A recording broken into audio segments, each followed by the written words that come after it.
Alrighty, welcome back. Please excuse any technical difficulties. I am testing out a new camera setup for various reasons, so we'll see how it goes. It may not work, I may switch everything back, but we'll give it a try. So this week I'd like to talk about special edition books. As you can see, I have a few here. We'll start with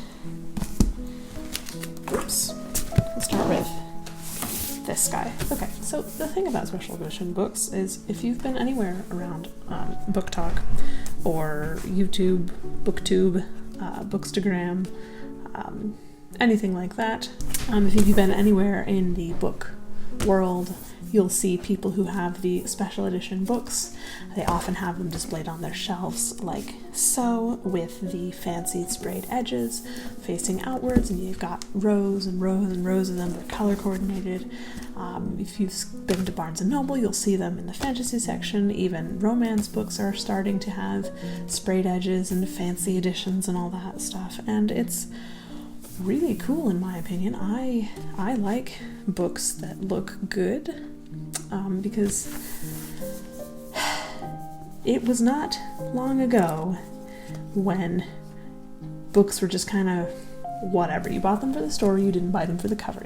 The cover was just, an indication of genre and author, basically. And then probably 10 years ago, books started getting a little bit fancier, and then all of a sudden we have special editions everywhere. We have companies dedicated to producing special edition books, and I like a special edition book. I think it's cool. You can get a book that you really like from an author that you really like, and you have something that's, it looks really good on the shelf. It's got illustrations and maps, really cool end papers and interior covers and foiling, and it's just,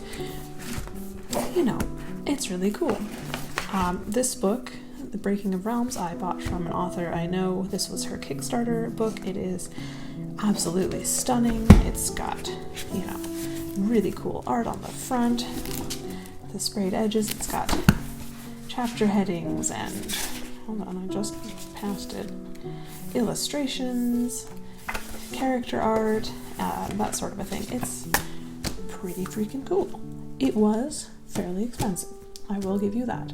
But this is a Kickstarter book. It's, a deluxe edition book. It's an author I know, author I'm friends with. I think that's worth spending the money.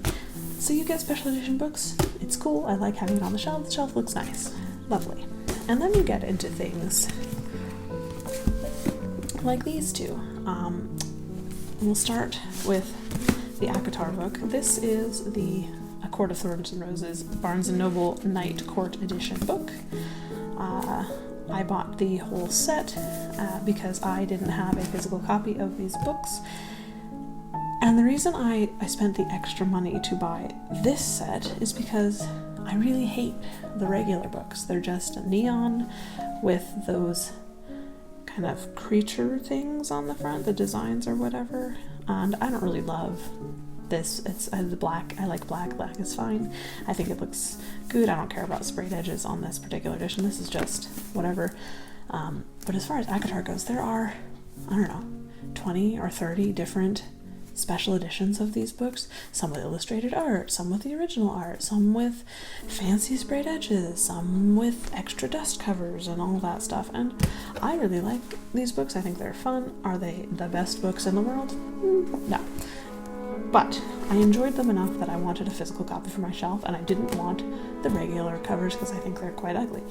So I spent a little bit of extra money, not a lot because they're all paperback, to buy the complete set. Now, do I think this was a cash grab by Barnes & Noble to make money off of a book that is notoriously popular? Absolutely. Do I really care? No, because I think this is a reasonably affordable option. $19 for the individual book. It's a reasonably affordable option compared to some of the other special editions where you can spend hundreds of dollars on a complete set for special edition books, and it's kind of ridiculous, actually. So I think in this case there are perhaps too many special edition books that people can get. People have, 4 or 5 different sets of this sort of thing, whereas with this book, it's an indie author. This is a one-off, the deluxe edition. This is the only one you can get. And okay, so I spend a fair bit of extra money on this. It's worth it. It also weighs like 4 pounds, 5 pounds. It's kind of ridiculous. So I think you can go too far with special editions and have too many of them. But it wasn't that expensive, and so I figured, okay, this is worth it. And it looks better on my shelf than those really ugly neon colors.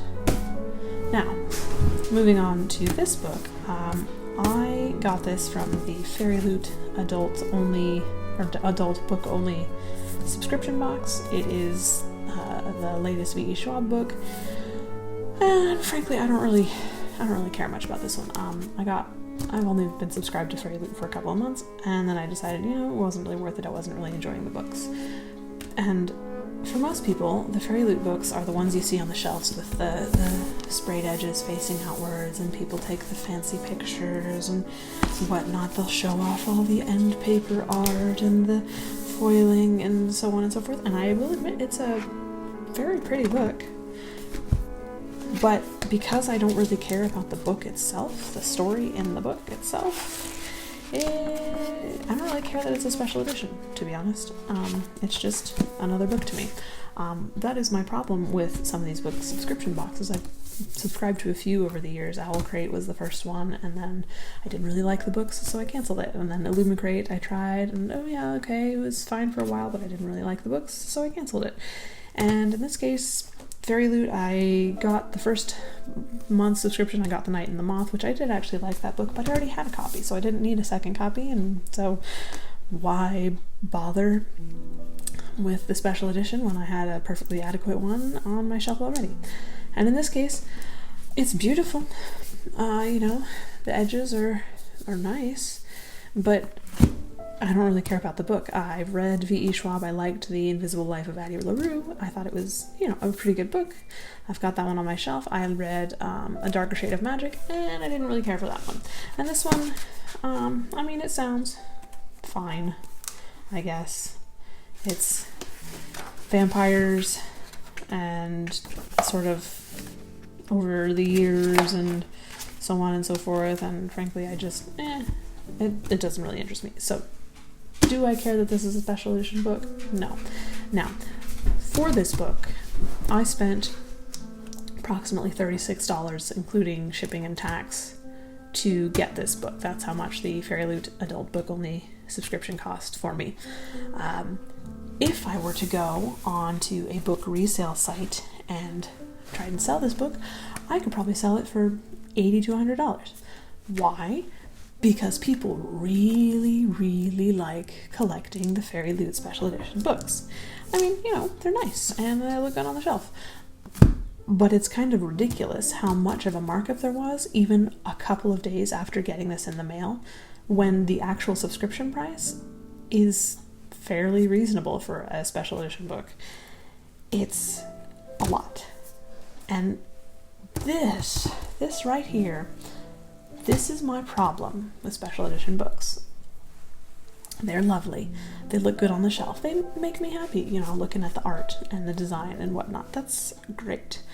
My problem is that people buy these books and then they resell them for absurd amounts of money to people who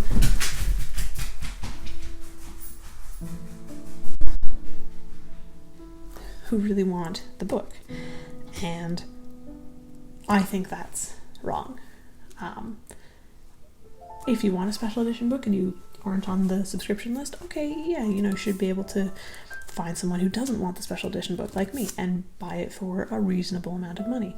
Maybe a tiny bit of profit if people care about that sort of thing, but not for 2 or 3 or 4 times as much. The Night and the Moth book, if I wanted to resell it instead of donating it to the library, was $100 to $120 resale.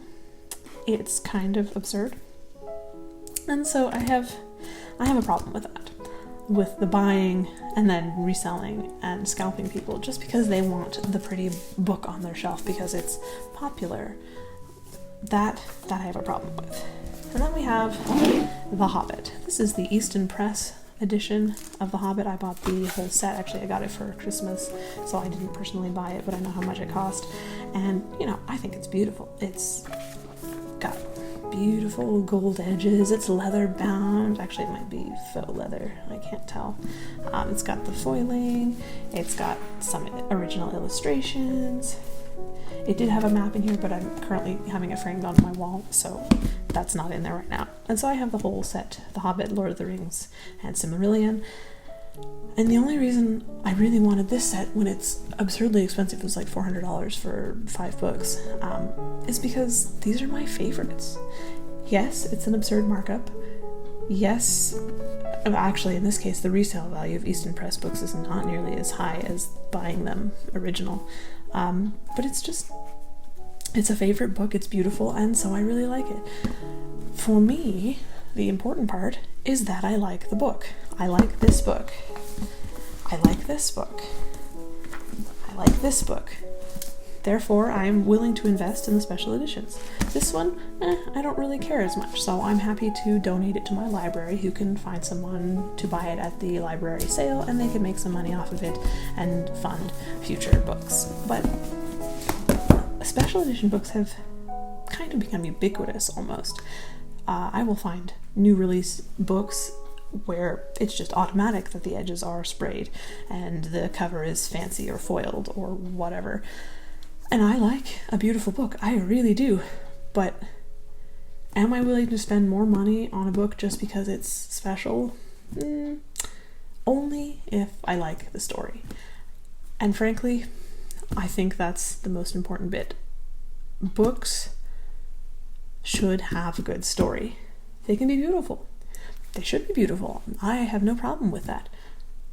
But the story matters more.